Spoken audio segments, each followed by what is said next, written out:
if we apply everything we're going to cover tonight, it is going to dramatically improve all of your relationships. So a lot of really pertinent and powerful information. Unfortunately, I don't have slides tonight.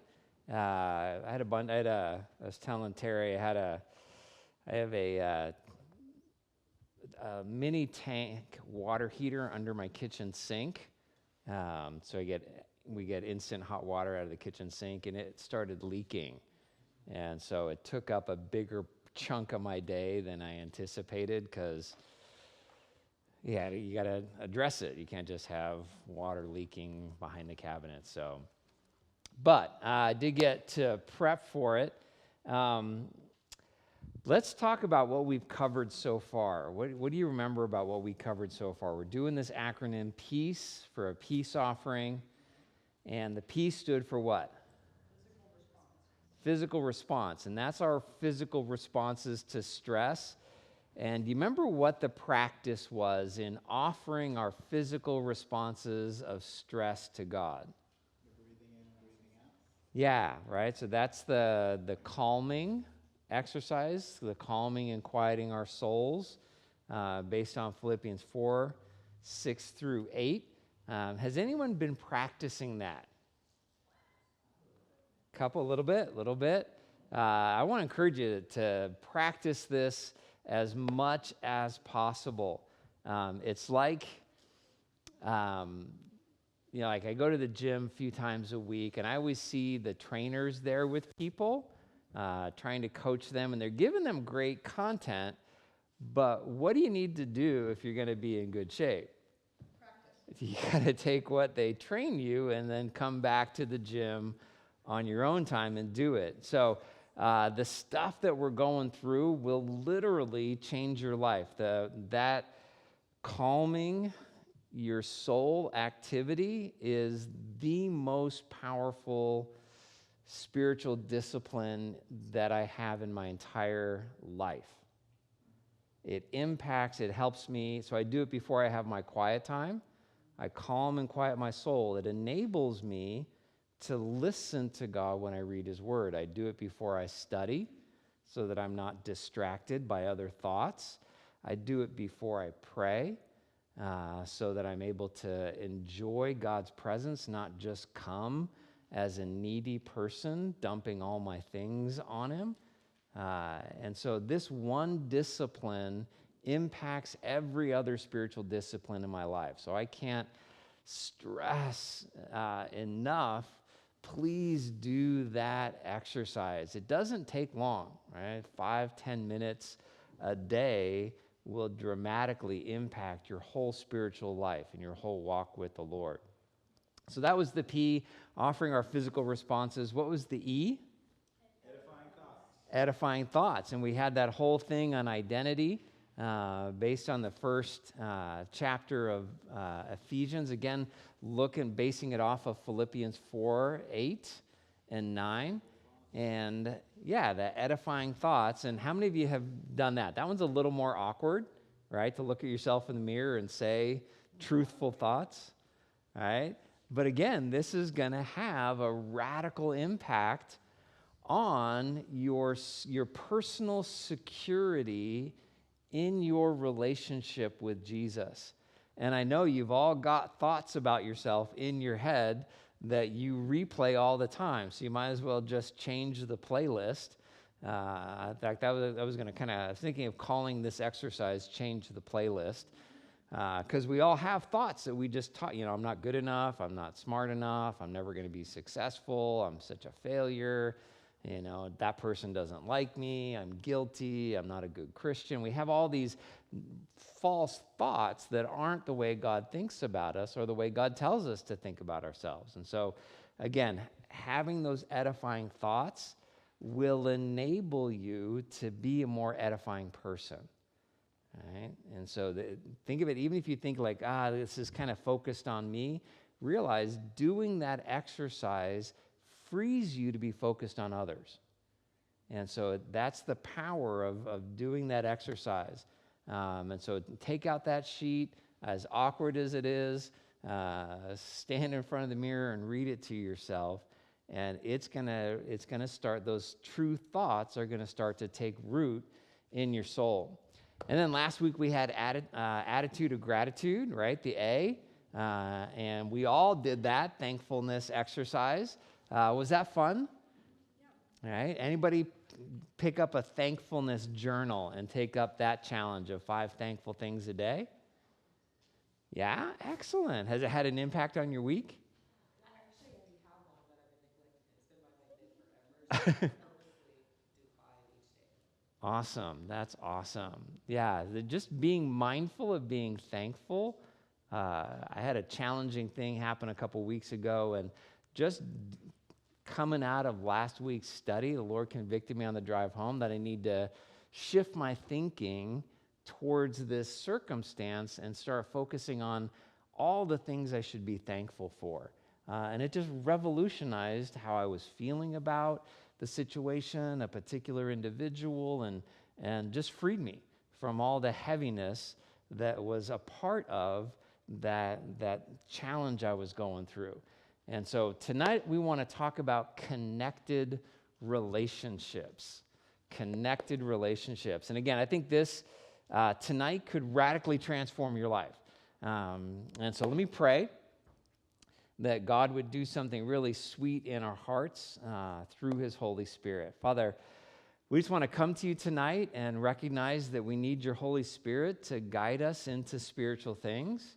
Our natural minds just can't pick up truth, eternal truth, without your help. And so we're just humbly coming to you and asking that you would give us hearts that are eager to learn, minds that are quick to understand, and spirits that are sensitive to your Holy Spirit and the conviction and insight that you want to bring. So we give this time to you. Pray that you do something that would change the way we approach people. In Jesus' name, amen. All right, so again, sorry I don't have slides, so for all you visual people, just dig deep, right? I was gonna give you a Sal-ism. You guys know Sal Garcia? So whenever I'm like, oh, that stinks, he's like, you want me to get you a straw? I'm like, why? He's like, so you could suck it up? And I'm like, oh, ho, ho, ho, ho. And he's like, oh, you know what I need to do is build you a bridge so you can get over it. So those are all my Sal-isms for the night. Yeah. First principle is that we need loving connection with each other. We need loving connection with each other. Say loving connection. Now, I'm using my words intentionally. I'm not saying loving relationships, because I think some Christians think in terms of loving relationships often as one way. And that's very altruistic way to think about relationships. I'm going to be a loving person. And so I'll love that person. I'll love people. I'll love my coworkers. I'll love my kids. But it doesn't speak to the degree of connection that we have with those people. You can act loving without feeling connected. That makes sense? And so what I want to talk about tonight is the connectedness, the depth of connection that we experience. So somebody read Genesis 2:18 for us. Now we're going to do a lot of hopping around the scripture, and I want you to read them tonight. So Genesis 2:18, if you have it memorized, you can just shout it out. If not, somebody turn there and read Genesis 2:18 for us. Then the Lord God said, "It is not good that the man should be alone. I will make him a helper to fit for him." All right, so when God makes Adam, this is before Adam sinned. He's in the garden. He's got a perfect relationship with God. What does God say about Adam? What's not good for Adam? To be alone. So we know from the beginning, before sin, in God's perfect design, he created us to be in connected relationships with each other. We need to be close. We need to be intimate. We're created to thrive in close, connected relationships. We're created to be connected in family. What's the only commandment that comes with a promise? Anybody know? Honor your mother and father, right? And that's speaking to healthy relationships within the family. And what's the promise? If we honor our mother and father, we'll have a long life and two promises. A long life and you'll see good days. So you'll get a long life and it'll be a good one. So it's not just a long life of misery, it's a long life and you'll see good days, right? That's God's promise. And so we're meant to be connected in family. Colossians 3:21, classic parenting verse. I wish all dads would memorize this verse. Any dads got it memorized? We only got one dad here, or two dads. You got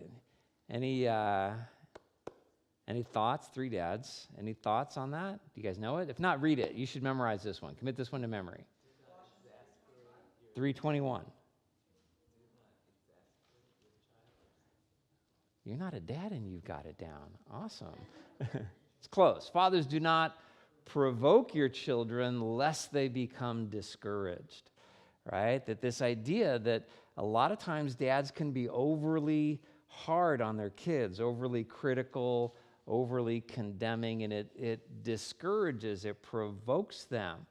Some dads actually pick on their kids. I've seen that. And it's discouraging. And so this idea that in our families, even as with our children, we're supposed to be experiencing a sense of healthy connection with each other. We're also, just as believers, supposed to be in loving, connected relationships. Somebody read Galatians 5:13 and 14. Galatians 5:13 and 14.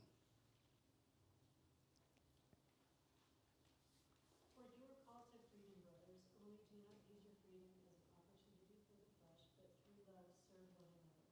For the whole law is fulfilled in one word: you shall love your neighbor as yourself. All right, so here Paul says, as in a body of believers, as Christians, all God's commandments are summed up in one word. What is that? Love, right? Love my neighbor as myself, that I'm set free, but it's not free to be selfish, it's free to be serving other people in love. That's the freedom that I have in Christ.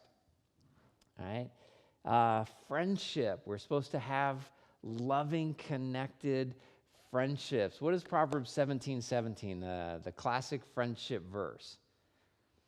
Anybody got that one memorized? Not quite. Not quite. A friend. It talks about it kind of. At all times, and a brother is born forever. Right, a friend loves at all times. So if we have friendships, what does that look like? What does a friend do? Loves. That's what it means to have friendships. You're a consistent source of love in someone else's life.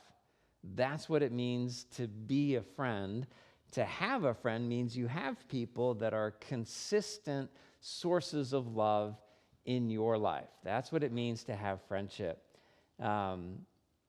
There's another verse, Proverbs 27:9 says, perfume and incense bring joy to the heart, and the pleasantness of a friend springs from their heartfelt counsel. And so this idea that friendships, genuine friendships, are like perfume and a sweet fragrance in your life. It's pleasant to us. And it's interesting that science is now confirming what Scripture's always taught. How many of you have heard of the Harvard Adult Development Longevity Study? Oh, yeah. I think I am. Yeah, it's the longest human development study in existence. It's been going on for over 75 years. They started with over 800, close to 800 males in their early 20s, some that were students at Harvard, and some that were inner city youths in the poorest areas of Boston, and they followed these men for their entire life, doing surveys of them every 2 years, checking their medical records, following their life trajectory, and now they're studying their kids as well, and the ripple effect that a life can have on your children and their children. So it's a pretty cool study. Their number one takeaway is they say that social relationships are really good for us. That's their number one takeaway. And that loneliness kills. So they found that people that were isolated, lonely, tended to die about 20 years sooner than people that were in healthy, connected relationships. They also found that high conflict marriages tend to be toxic to your health. Anybody who's been in a challenging marriage knows how true that is. I thought was interesting, the people who were most satisfied in their relationships at age 50 were the physically healthiest at age 80. So it's interesting. Satisfying relationships in your 50s resulted in significant health benefits in your 80s. And being in a securely attached relationship to another person in your 80s was the single greatest protector against dementia. Isn't that interesting? And what they found was interesting was it didn't necessarily have to be a, how did they put it? Not a good relationship, but it wasn't necessarily that. It wasn't about the quality of relationship that the husband and wife had. It was how much they could count on each other and how much they felt that the other person was there for them and had their best interests at heart. Just that thing had more impact than diet, genetics, all these things. Being in a healthy, connected relationship where there's deep trust and reliance in your 50s in your 80s was the greatest protector against dementia.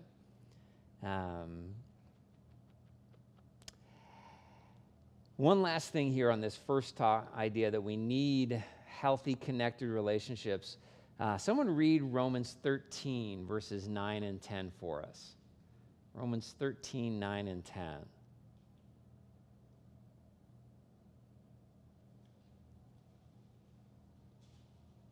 And somebody else be looking up Galatians 6:2. I can do Romans. Okay, who's going to do Galatians 6:2? Terry. And then somebody look up 1 Peter. David, why don't you look up 1 Peter 4, 8 through 10. Okay. For the commandments, you shall not commit adultery, you shall not murder, you shall not steal, you shall not covet, and any other commandment are summed up in this word: you shall love your neighbor as yourself. Love does no wrong to a neighbor, therefore love is fulfilling. Everybody hear that? Therefore, love is the fulfillment of the law. All right, Terry?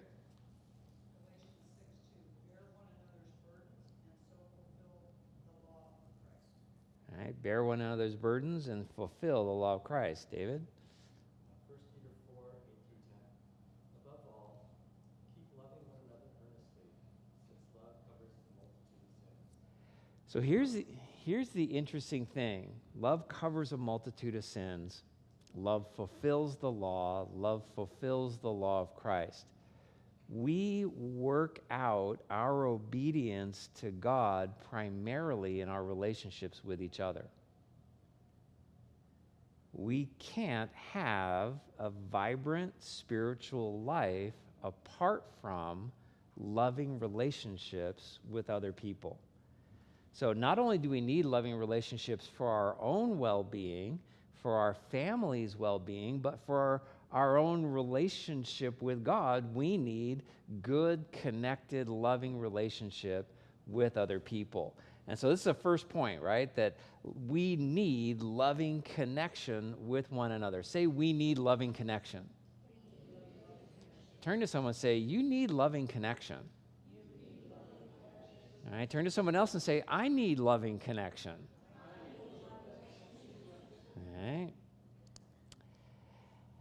All right, so principle number 2 is that relationships with those who create conflict are stressful.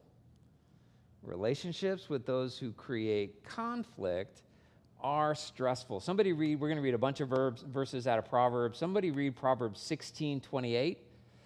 You can just turn to Proverbs. We're just going to go almost chapter by chapter. Proverbs got a lot to say about relationships. Proverbs 16:28.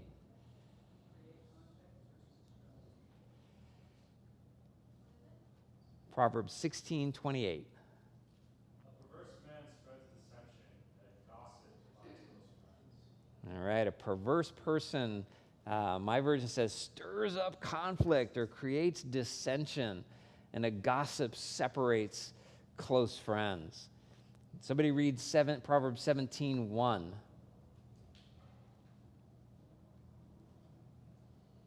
a dry morsel with quiet than a house full of feasting with strife. All right, so here, better to be alone and quiet than in a house full of strife. Proverbs 20, verse 3.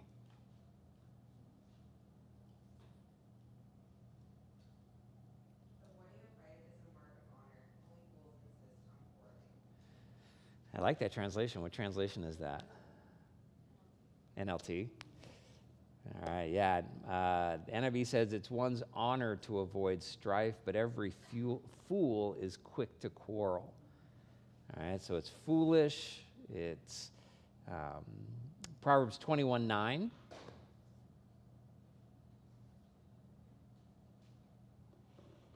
is better to live in the corner of the housetop than in the house shared with a quarrelsome wife. All right.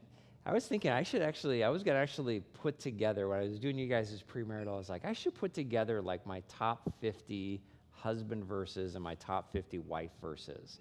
And just encourage, or maybe just top 10, because I don't think people will memorize 50. But top 10 verses to memorize if you're a husband and if you're a wife. This is one of my top 10 for a wife. And then he goes on in verse 19 to add an idea to this thought. Somebody read verse 19. It is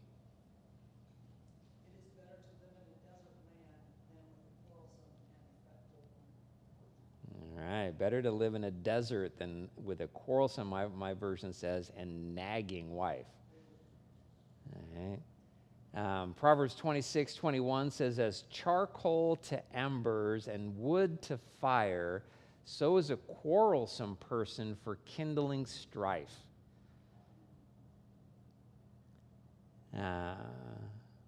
Proverbs 27:15-16, Solomon had a lot of problems with his wives. He says, a quarrelsome wife is like the dripping of a leaky roof in a rainstorm. Restraining her is like restraining the wind or grasping oil with the hand.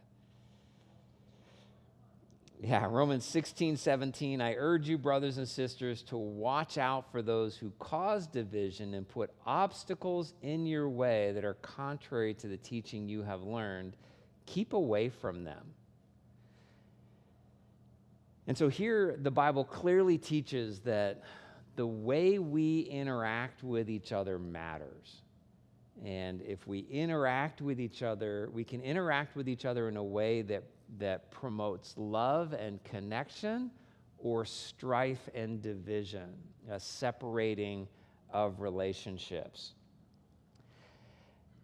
So, what was our first principle?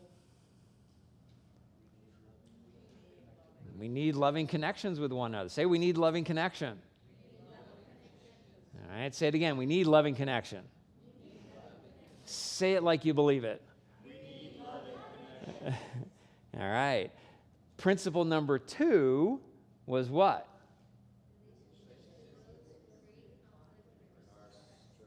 Are stressful. So just think, conflict is stressful. Say conflict is stressful. All right, say conflict is stressful. All right, say it like you mean it. Conflict is stressful.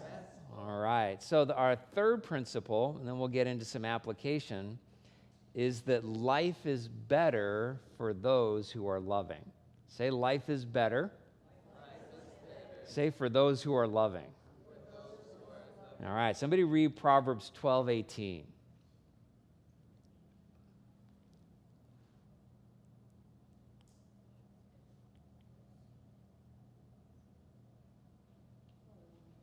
Proverbs 12:18.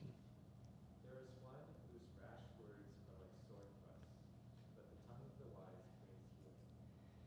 All right, and then Proverbs 16:24.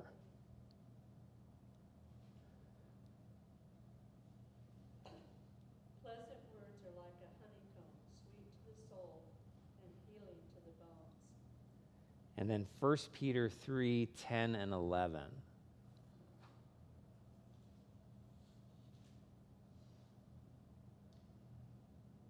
For whoever desires to love life and see good days, let him keep his tongue from evil and his lips from speaking deceit. Let him turn away from evil and do good. Let him seek peace and pursue it. So I love this verse out of 1 Peter. I want you to listen to it again. Whoever would love life and see good days. How many of you would like to love life and see good days? All right, so here's the recipe. If you want to love life and see good days, here's all you have to do. Keep your tongue from evil and your lips from deceit. Turn from evil, do good, seek peace, and pursue it. What's it telling us to seek and pursue? Peace. And what does peace refer to? Relationships, right? Have healthy, connected, peaceful relationships. If you want to see good days and love your life, think about how you're speaking and how you are connecting with other people. Are you connecting in a way that brings peace, or are you connecting in a way that brings strife and division? All right? So this is kind of our foundation. There is a really important principle about understanding how we make connections. This is our first application. Understand how we make connection. You have a default way of connecting. How is our default set? What determines our default to our relationships?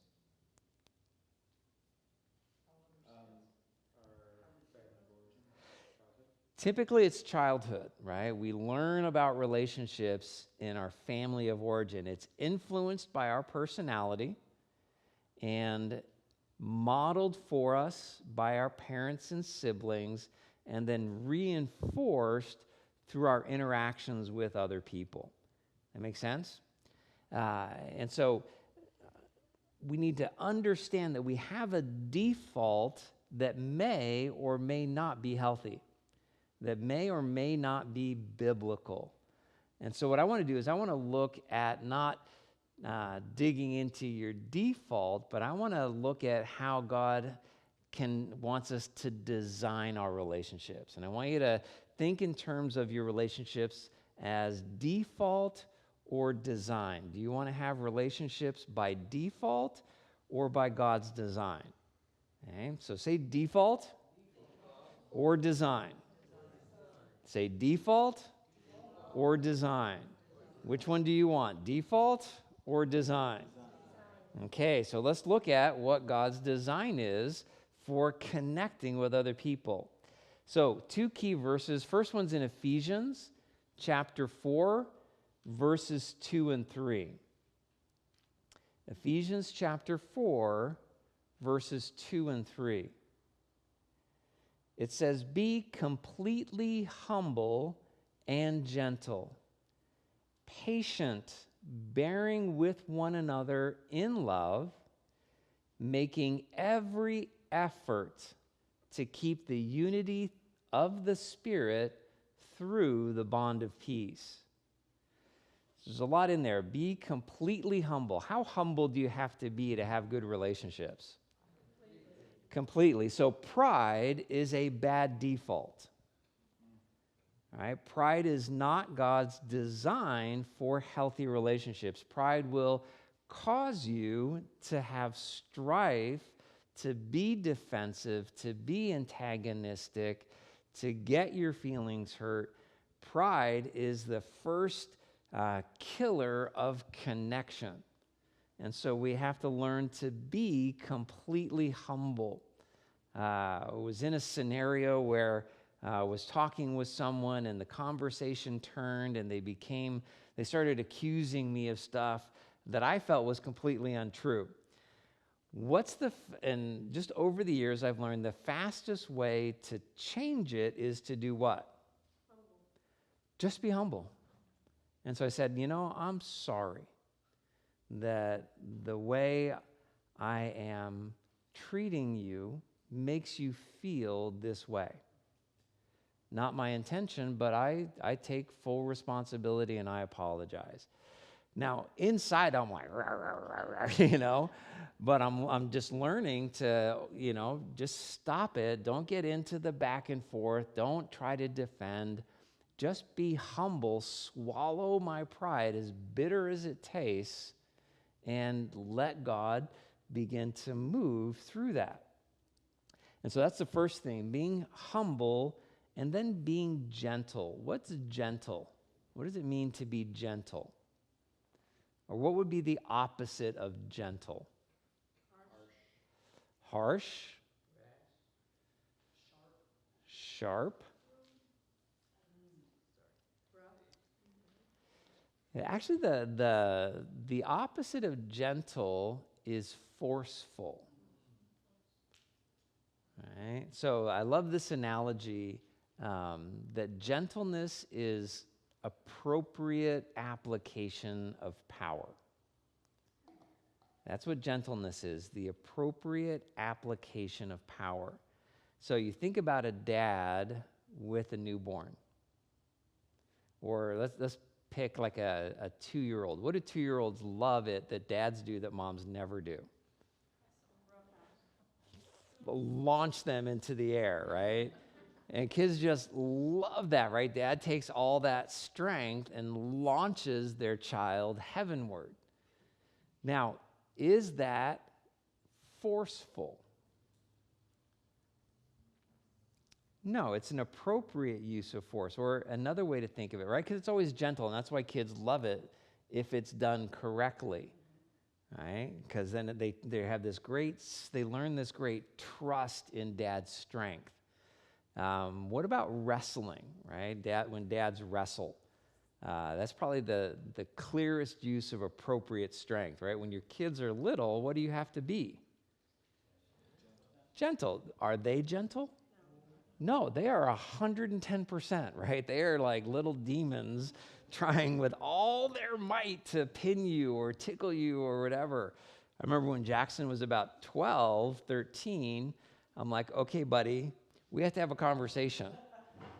Either you have to dial it back or I have to ramp it up so that if I ramp it up, one of us is getting hurt. Right? If you don't ramp it down, one of us is getting hurt. Neither one of us needs to get hurt, so it's time to learn about gentleness, right? Learning to have an appropriate strength. And the same thing happens in our relationships. When our heart is to have loving connection, we use our strength in a way that's appropriate, not in a way that's forceful. That make sense? All right. And then patient, bearing with one another in love. And I love this, making every effort. What do connected relationships require? Every effort. NIV. All right. Some say being diligent, right? but make every effort to keep the unity of the Spirit. All right, and then Philippians 2, verses 2 through 4 is the next key idea here, where it says, make my joy complete by being like-minded, having the same love, being one in spirit and of one mind. Do nothing out of selfish ambition or vain conceit. Rather, in humility, value others above yourself, not looking to your own interests, but to the interests of others. And here's this really important idea that Paul says if we're going to be of one mind, one love, one spirit, we can't be focused on ourselves. Right? That's the nutshell of do nothing out of selfish ambition or vain conceit. He's saying, when you think about relationships, don't approach the relationship from a primarily self-centered perspective. That never creates a sense of meaningful, close connection. If I'm always thinking about myself in a relationship, I'm not going to have a healthy relationship with that individual. Healthy relationships are based on the attentiveness we have to the other person. I want you to write that down if you're taking notes or type it somewhere, send yourself a text. This is the key, that connected relationships are based on our attentiveness to the other person. That's what creates connectedness. Paying attention to other people. That's why if I'm always focused on myself, what will I never develop? Connectedness with others, right? And we see that. Anybody got a friend that's just like super egotistical? Right? Or have known someone, you probably don't have a friend if they're super egotistical. Anybody ever met someone that's super just all about themselves, either from an ego sense or a victim sense? Yeah, that's another way that it's just another way of so the self-focus has two sides of that coin, right? One is thinks really highly of themselves, and the other is they think really low of themselves, really poorly of themselves. What do they both have in common? They think about themselves all the time, right? It's the same problem, just a different side of that same coin. And so if we want to have really meaningful, connected relationships, we have to pay attention to the person we want that connection with. There was a research study that was done at the University of Washington that a lot of the application for tonight is based on. They found, as they studied thousands of married couples over several decades, that connection was not based on the depth of intimacy. It had nothing to do with self-disclosure. It had zero to do with how often they agreed. In fact, they found that some of the most connected couples disagreed about everything. What they saw was that they paid attention to each other. They listened to each other. They understood each other. And just that. So it didn't matter what they were doing or what they were discussing. Whatever they were doing or talking about, they connected in it. That makes sense? And so they call it a bid for connection and a response to that bid. And so I want you to think about this concept. A bid can be a question, a gesture, a look, a touch, any expression that says, "Hey, I want to connect with you." And a response is just that. It can be positive or negative, but how we react when people bid towards us. So let's first talk about how we make bids. Bids can be verbal or nonverbal. Say verbal. Don't say nonverbal. All right? So verbal bids can be comments. So you could just express a thought. Like, it's a beautiful day out. If I'm standing next to Peter and I say, that's a nice day, that is a form of a bid. It gives him an opportunity to connect. Okay? It can be thoughts, opinions, observations, feelings. Bids can be questions, so comments, questions. That can be requests. Right? Hey, would you grab me a bottle of water? My husband and wives do this a lot. Hey, honey, would you grab me a soda or a beer from the fridge, right? That's actually a bid for connection. A lot of wives don't respond well to those kinds of bids, but it's a bid for connection because you're involving somebody else in your life. That makes sense? That's what a bid is. It's just a way of involving another person in your life. Verbal bids can also be, the question can also be an invitation. Hey, do you want to grab coffee tomorrow? Right? That's a really clear bid for connection. And it can also be vocalizing, such as laughing, chuckling, grunting, sighing, or groaning in a way that invites interaction. That makes sense? Yeah, so what are the three things that verbal cues, verbal bids look like? What can they be? Comments, questions, and vocalizations. Right? Peter's practicing his vocalizations. All right, a lot of husbands, right? Ladies, if you don't realize that men tend to use, we're more primal, we tend to use vocalizations, especially if we come home end of the day, we're out of words. And so we'll just respond with, uh-huh, mm-hmm, yeah, All right, we get a lot of those kind of things. Those are actually responses, or can be bids. Nonverbal bids include affectionate touching, right? We do this as Christians. What's our favorite way of greeting each other as believers? A holy kiss. That's kind of faded from use, but what do we do a lot of? We're a pretty huggy congregation, right? Christians tend to be huggy. That's a bid for connection, right? So if I walk up and I go like this, what am I doing? It's a nonverbal bid for connection. I'm saying, I want to connect with you. Can also be facial expressions. What's the best facial expression for a bid? A smile. You smile at someone, it's a bid for connection.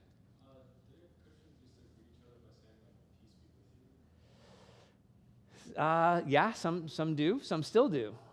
Some cultures still do that. That would be a vocalization, right? That'd be a verbal bid. Playful touching.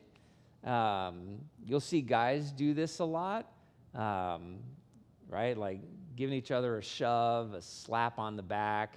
If it's football season, a smack on the rear, right? That's all playful touching. And then what they call affiliating gestures or social gestures. So I'm at the gym, I'm walking out, I see an elderly lady leaving the gym about 15 paces behind me. What do?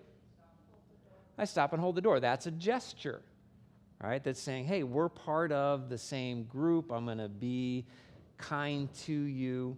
And what does she do is she walks out. She says, thank you. That's so sweet, and gives me a smile. So she gives me two responses to my bid. And how do we both walk away from the gym? Feeling good, right? My gym's a good place. It's where I connect with people, right? Because I know how to bid and how to respond to bids. Now, bids can be fuzzy or clear. Say fuzzy or clear. All right. So, and you think of fuzzy as subtle, clear as direct. All right, so the more subtle you are, the fuzzier your bid is, the more direct you are, the clearer it is. So some reasons, and there's some good reasons for making fuzzy or subtle bids.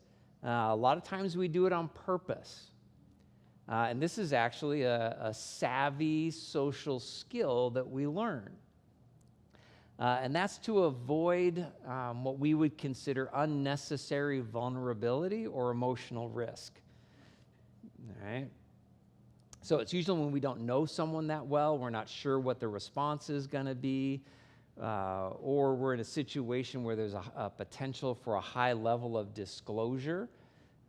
For example, say something really dramatic has happened in our lives and we're wrestling with feelings, really powerful feelings, and someone we don't know that well, a casual coworker, asks how we're doing. We may give a very fuzzy bid because we don't know them. You know, I could dump my whole heart out, start crying here at work in the cubicle, and they may completely reject me. I don't know. All right? It's different than a really close friend or a family member where I might be very direct. And so we learn these skills of fuzzy bidding. Sometimes it's just a failure to understand our own needs. It's just a failure to realize what we need from that person.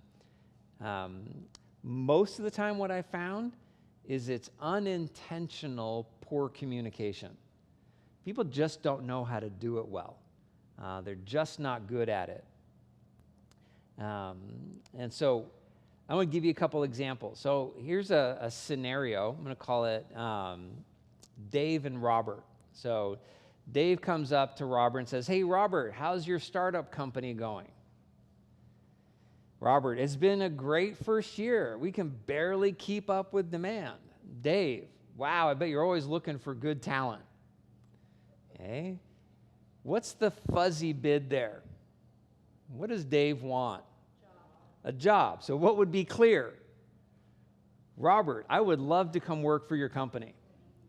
You may see the difference between fuzzy and clear. Let me give you another example. I'm going to call it Steve and Karen. So Steve and Karen are dating. Steve, "So, hey, Karen, one of my coworkers just proposed to his fiancée and gave her a 2-carat diamond. Can you believe that?"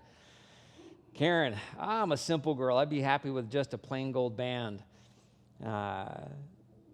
Steve, "Really? Just that simple?" "Yeah, why do you ask?" "Oh, no reason, just curious." All right, what's the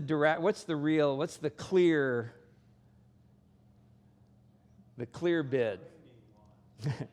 Karen, "I love you and like to spend the rest of my life with you." Right? But what's he doing? He's fishing to see what kind of ring she wants and if she's willing to have that conversation with him. All right? Here's a classic one I see with moms and their kids. Mom, "Hey kids, what's the rest of your evening look like?"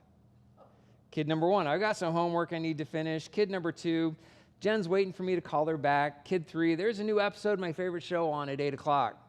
Mom, "Oh, okay. Did you guys at least clear the table before you leave?"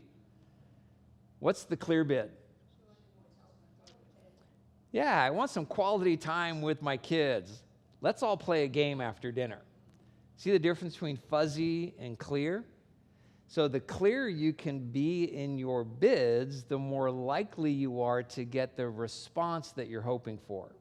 The fuzzier you are, the less likely you're going to be to get that. So how do we make better connections? I want to teach you the 3 ways that we tend to respond to bids. So the first is called turning towards. Is it getting cold in here or is it just me? Yeah? Let me turn these off. Oh, yeah, that's it.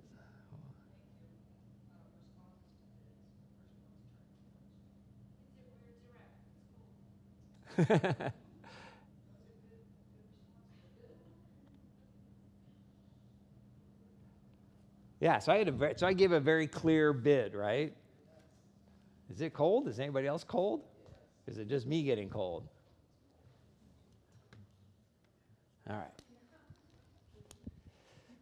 That's so you stay awake. All right, so there's 3 ways that we respond to bids for connection. The first one's called turning towards.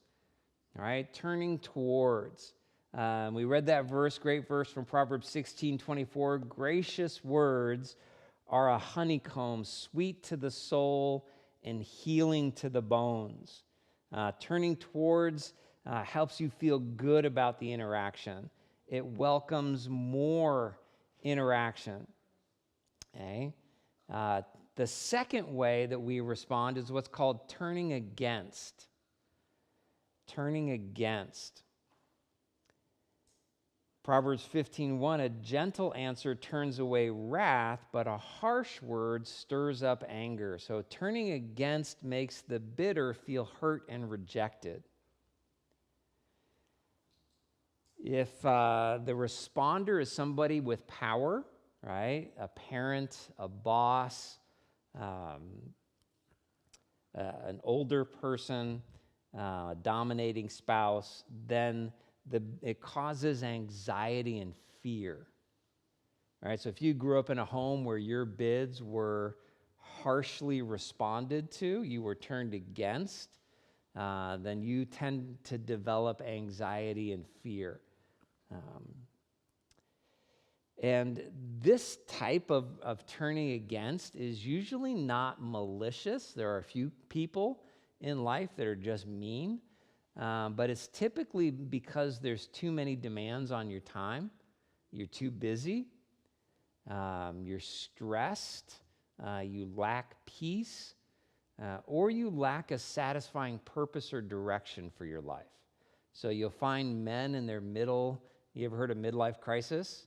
Men in that stage of their life where they're realizing, gosh, there's just not a lot of meaning to my routine every day. They tend to start turning against the people in their life. They get mean towards the people because they're wrestling with this inner unresolved frustration about their life. And then the last one is turning away. Turning away. And this is and the verse for this is Proverbs 13:12 says, hope deferred makes the heart sick, but a desire fulfilled is a tree of life. And so think about this in terms of bids and reception. If I'm in a relationship where I'm making bids and I'm being turned away from all the time, being ignored, how does that make me feel? What does that do to my heart? Listen to the verse. Hope deferred, I want to connect, but hope deferred makes the heart sick. But a desire fulfilled is a tree of life. Think about that in terms of connection and relationship. If you're somebody that turns away all the time, what are you doing to people? You're actually making them heart sick. Right? And so how this looks, turning towards can be, I've got 4 things here. How it looks is it can be passive, which are nods, the uh-huhs, those kind of things. It can be low energy, which is most men, right, where they're just like, okay, sure, all right, one word, economy. It can be attentive. And attentive is where you kind of want to be, and that's where it has a lot of validation. It's got an offering of more than just a word, but it's got opinion. Like Nan came in, she was going up with Ellie. We're going up to see her mom today, and before she left, she said, hey, I made some stuff for tacos. Do you want me to make you a couple tacos for lunch? What do I know, especially since I'm studying this? What is that? That's a bid for a connection. She doesn't have to come in. I know where the food is, right? But she's obviously making a bid for a connection. I had just eaten a snack, and so I was actually not hungry. And so I said, I said, I appreciate it. I'm not hungry, but I'd love to come sit with you while you eat yours and talk for a few minutes before you head out to see your mom. How does that make her feel? Yeah, like, hey, that was worth attempting because now I get my husband for 10 minutes. I get his attention, I get his focus. But what could I have said? What would turning away look like? No thanks. Nope, that's actually turn towards. So I'm saying no, thank you. So I'm actually responding. Turning away is, nope, so turning away is ignoring, acting preoccupied.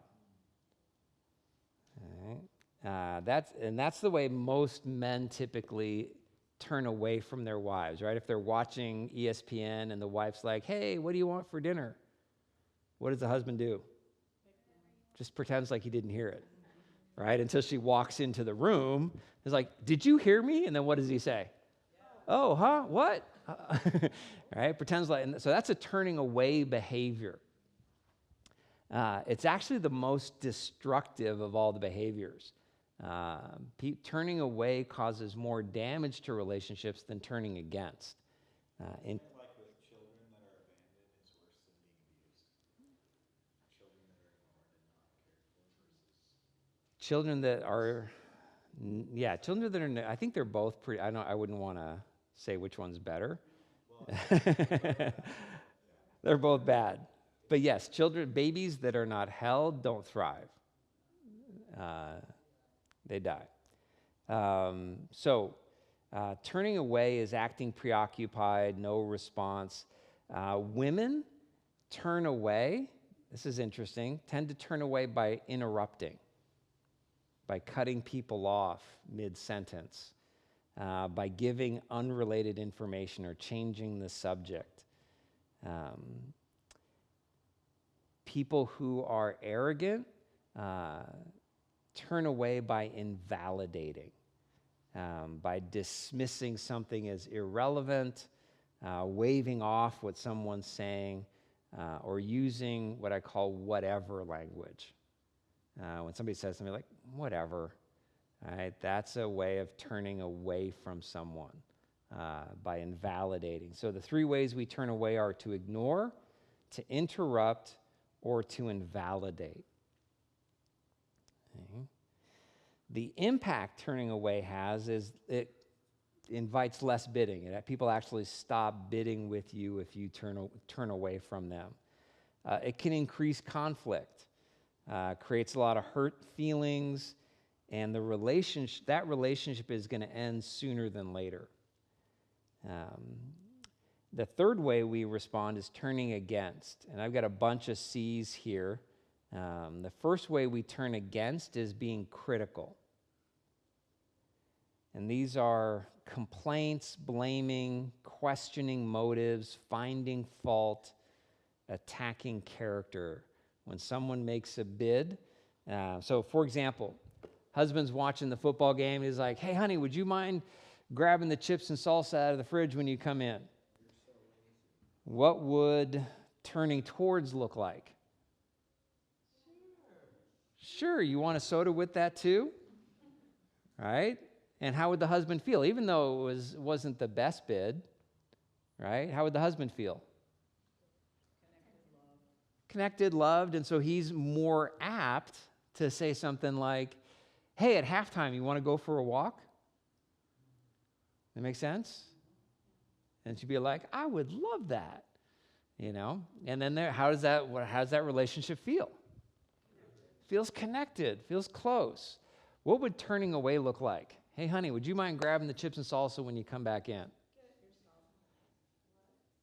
That's going to be turning against. What would turning away look like? A sigh. Typically, it'd be what? Just don't even answer that. I'm not even going to answer that. That's such a stupid request. I'm not even going to answer that, right? You can see how the mind would play that one out, right? I'm just going to pretend like I didn't even hear that one. All right? Another way that wives typically would turn away would be to completely change the subject. Hey, did you take the trash out yet? Right? Just turn it, right? It's just change the subject, totally ignore the request, and change the subject. What would turning against look like, Nancy? Get it yourself, you lazy bum. I'm not your maid, right? What am I, a short order cook? Right? That's turning against. Okay? The second way is to be contradictory. We turn against by being contradictory. This is arguing. There was so Jackson, when he was at Impact, he took these all these assessments. One was a conflict assessment. How do you handle conflict? How do you approach conflict? And there was cooperation, concession, and competition were the three primary ways we handle conflict. Jackson was a 98 out of 100 on competition. Or no, he was a 96 out of 100 on competition. Nan took the test, and she was a 98 out of 100 on competition. Guess what Nan and Jackson do all the time? They argue, right? And so it's interesting that they've actually been working, once they realized that all their strife was because they both have this competition that argues just for the sake of arguing. And they've been actually working on changing the way they respond to each other, and it's transformed their relationship. They're actually the closest they've ever been in their lives together. And it's been just beautiful to see in 6 months, they completely, 100% changed the whole tone of their relationship because they're aware that, oh, when you say something, that's a bid for connection, not a bid for competition. And I don't have to respond by turning against you. That makes sense? And it's radically transformed their life. Combative is another way. Controlling is another way we turn against, being overly directive or dominating the conversation. And then the last way is coercive, faking helplessness or playing the victim. And that results in less bidding, avoiding of conflict, suppressing feelings. All right? So I want to give you an exercise to do that's going to help you understand how you bid and how you respond to bids. Okay, so this is great if you are in a trusting relationship to do with your spouse or your kids. Okay, and have them and do it together and talk about it. It's going to be very enlightening. Yeah. So there's some statements there, and you're just going to write down SD or SA for strongly agree, A for agree, N for neutral, D for disagree, and SD for strongly disagree. Okay?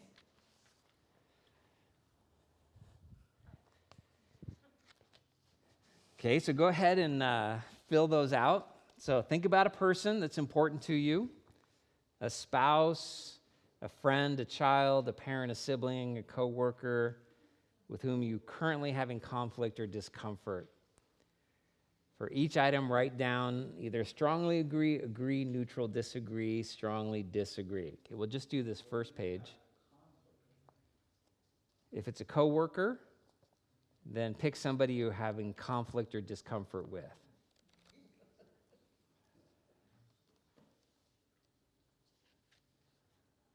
Okay, and just go for what comes to top to mind first. Don't overthink it.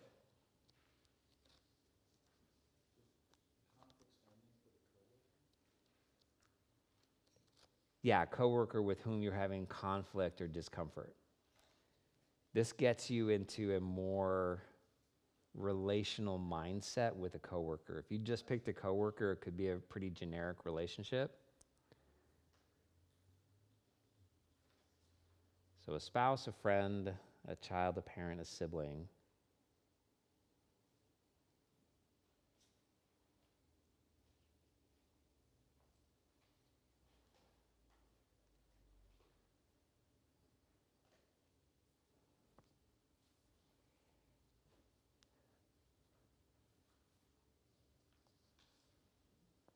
Actually, I think you're right. I think it's for pick a person that you're having conflict or discomfort with. So that could be a spouse, it could be a child, a parent, a friend, a sibling. So pick someone you're in a conflict or discomfort or an uncomfortable relationship with currently.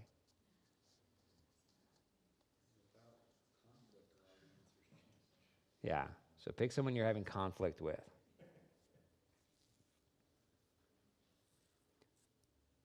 And if you're not currently having conflict with anyone, pick someone from your past that you've had conflict with. Do you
want us to count how many of each of those letters we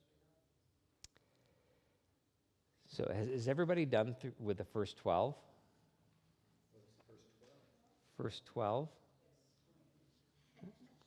Some of you have. So yeah, if you're done with the first 12, turn the page over and I'll show you how the scoring works.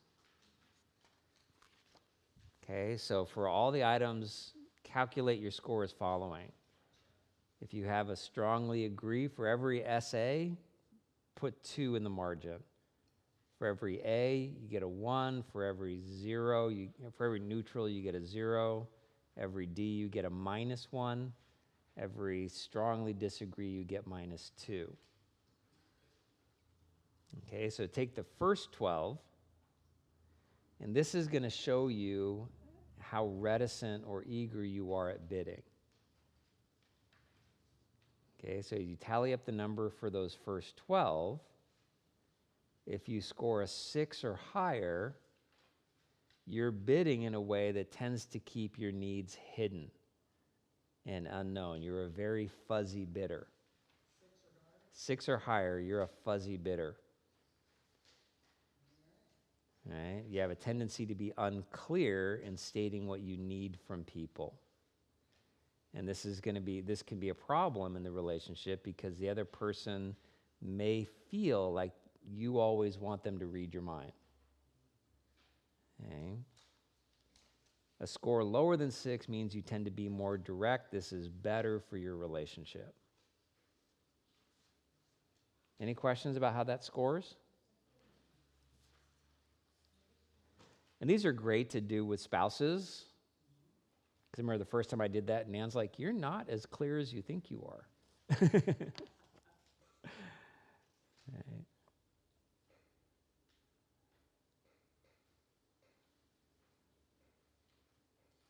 And then 13 through 22, we'll talk about how forceful you are in your bidding. And then 23 through 28, we'll talk about how trusting you are, how willing you are to be vulnerable. Okay, and then on the next page, there's responding to bids. And this will show you whether you tend to turn towards, turn against, or turn away from people. Okay, so don't look at the scoring until what means what. Don't look at what means what until you've filled out all the first 32. Okay, so you guys can finish that on your own. I know some of you look like you want to take a little more thoughtful time. But I want to give you one last exercise to take home. And if you want to do this with multiple people, then make a copy of this before you write on it. And this is called creating a love map. Super helpful for all relationships. I came across this prepping for doing premarital counseling, but I find it's really helpful it's more helpful in marriage counseling, where couples have lost sight of what they love about each other. And this is a fun one to do as a couple or with a close friend that you want to build a closer friendship with. All right, so these are 50 things that people who have great, close, connected relationships tend to know off the top of their head. So people that have the best relationships, these are all things that they tend to know already about the person they feel connected to. And the idea here is that the more you know about someone, the more easier it is to connect with them. That make sense? So this is fun to do, and they change, right? So Nan and I have done this maybe like probably like every 3 or 4 years. I'll pull this out and go, hey, let's do this again. And things change, right? Like favorite movie changes. Things like favorite colors don't change, things like that. But closest friend, things like that. Best days recently. Those will tell you how much you're paying attention. Like now, I know Nan had a really good day last week. She got a lot of affirmation from a lot of different places, all in one day. It was just a really good day for her. All right, and so this is a great exercise to do as you think about a friendship that you want to deepen or a relationship that you want to improve. Is just building a love map that shows you ways that you can connect with that other person. Okay? So my challenge to you is to start paying attention to your bids. You can keep a log if you want to get really good at this. I call it a bid response log, where if you journal, how many of you journal? All right, so those of you that journal, this is something you can add to your journaling for a season, just to up your awareness level. And so just think back through the day. If you journal in the morning, think about the previous day. If you journal in the evening, think about your day that's just passed. And think about questions like, how am I feeling? What's the depth of my connection with other people? Am I feeling connected in my interactions, or am I feeling disjointed from people? And then ask yourself, what bids did I make today that I felt good about, that were well received? And then ask yourself, what did that person do that was so that felt responsive? And then how did I respond? What bids were made to me today? All right, so I was a little late tonight because as I was packing up my stuff, Jackson walked in and said, Dad, can I ask you a question? What is that? That's a bid, right? Now, to turn away would have been really easy, right? Because I got like 3 minutes to get out the door, and I could tell by the way he's like, Dad, can I ask you a question? So what do I know? It's not a little question, right? This is like a 15-minute minimum question, and I don't have it. But what do I want with my son, especially since he's been away for 9 months? I want connection. So I said, of course, what's your question? Lay it on me. Right? And he had questions about how to get a job, and then that led to what his real priorities are. He's like, getting a job is my number one priority. And I went, right? Because I gave him a nonverbal response. And he's like, what do you mean by that? And I was like, well, priorities are measured by time, attention, and effort. How much time do you think you've put into getting a job since you've been back from college, honestly? He's like, well, I filled out 4 applications. I'm like, how long did those take you? It's like 15 minutes each. And it's like, and I've been to 3 interviews. I'm like, how long did that take you? He's like, well, each one was about a half hour. Maybe took me 15 minutes driving each way. So 3 hours. So I said, you've put 4 hours into getting a job in a week and a half. How much time have you spent working out? And he's like, oh, because he works out like 3 hours a day. And I'm like, what are your clear priorities? And so we're having this meaningful conversation because I understand this is a bid. And I can have a meaningful connection with Jackson that is going to deepen our relationship in this season. How are you thinking about the bids that people are making, and how are you responding? And are you proactively bidding in a good, healthy way, clear way, not super fuzzy, in the relationships that are most important to you? All right? And then who tonight will you make a healthy bid for connection with? Okay? So that's your homework, is go make a healthy bid for connection and pay attention. And if you want a good brain exercise, anybody seen the movie Unsung Hero?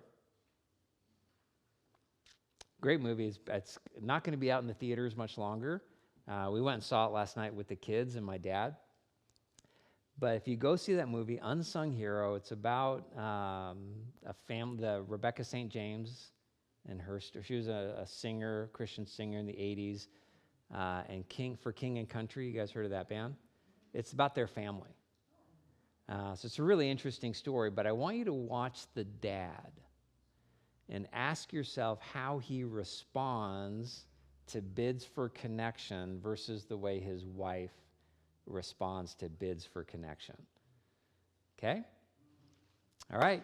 Any questions? You had priorities, sidebar, squirrel. Priorities are determined by time. Where's 2 other things you have? For him, time, attention, and effort. Is that not the same for us? For adults, I would throw money in there as well. What you're spending is a great indicator of what you're really prioritizing. Any other questions? Does it vary from season? You said yes. It does vary from season to season. What varies? The way you respond. What's going on, depending on what's going on in your life, can determine how you respond to others. If you let it. So what I find is that when we're more tired, more stressed, more pressured, we tend to move back to our default. All right, so it's harder to stay on design when you're tired. That's why we tend to be, if we grew up in an angry household, we tend to have those impatient responses, so that's why you need to practice your calming your soul, and that will help you with all your connections with other people. You'll be more attentive to others.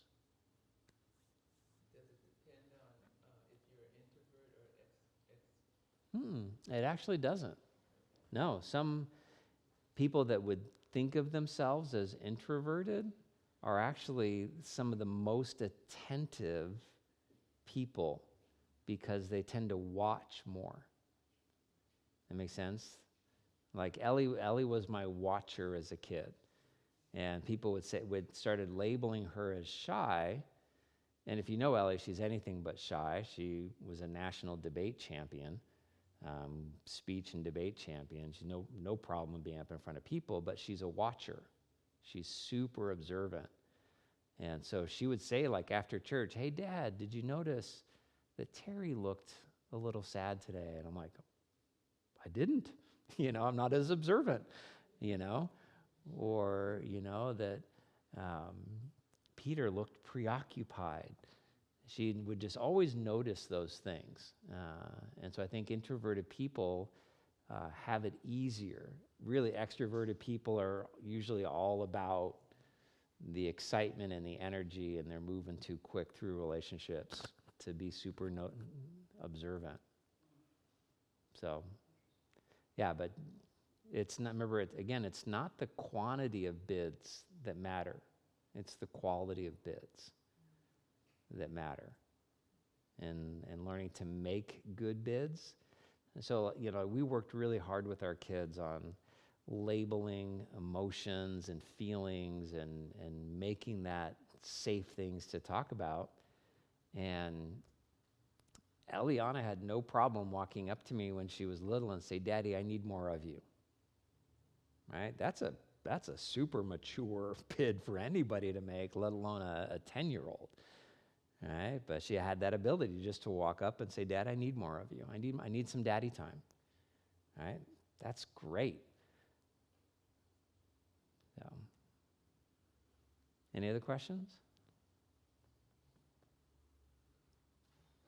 Yeah, you guys excited to go have more connection? Yes? No? Yeah? Go have connection. Go enjoy life, see good days, be well connected to people.